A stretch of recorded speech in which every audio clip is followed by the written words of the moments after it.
தளபதி ஸ்டாலின் மட்டும் சொல்ல, டாக்டர் ஐயா கலைஞர் வரைக்கும் 75 வருஷமா எங்க ஆட்சி தான் ஆளுது. எங்க ஆட்சி தான் ஏழை மக்களுக்கு எல்லாருக்கும் கலைஞரால தளபதியால இப்போ ஆட்சி முன்னேறுது. அது எல்லாருக்கும் தளபதியும் கலைஞர் தான் காரணம். விஜய் சொல்றதுல ஒரு கதல தலைவா. விஜய் சொல்றதுல அவர் சினிமா துறையா சொல்றாரு. தளபதி சொல்ற மாதிரி தமிழ்நாடு எங்கேயுமே தள்ள முடியாது. மாநில சுயாட்சி, மத்தியில கூட்டாட்சி, இதுதான் என்னைக்குமே தளபதியுடைய உறுதிமொழி.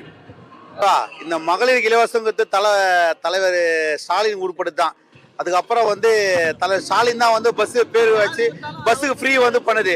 அதை வச்சு அவங்க சொல்றதுலாம் உண்மை கிடையாது. நாங்க எப்பயோ சொல்லிட்டோம். அதை 2020 எங்க ஆட்சி தான், தளபதி ஆட்சி தான். ஸ்டாலின் தோழத்தை தமிழ்நாடு வெல்லட்டும், இதுதான் உண்மை. தளபதி வாழ்க. தற்கொலைக்கு சொல்லுத்தான் நாங்க பதில் சொல்ல தலைவா. எங்க தளபதி ஸ்டாலின் சொல்லுத்தான். அவங்களுக்கு அறிவு இல்லாம சொல்றாங்க, அதெல்லாம் நாங்க பொறுப்பேற்க முடியாது.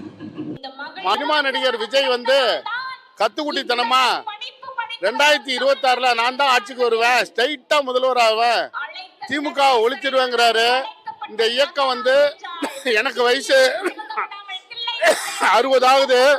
இந்த இயக்கம் ஆரம்பிச்சு 75 வருஷம் ஆகுது.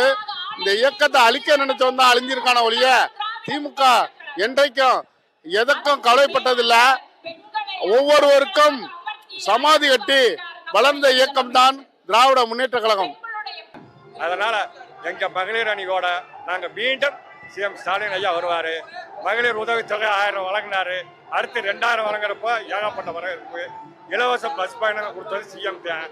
இதை பார்த்து தான் மற்ற மாநிலமும் காப்பி எடுத்தாங்க. அதனால உறுதியாக ஸ்டாலின் ஐயா தான் வருவார். திமுக தான் வெல்லும்.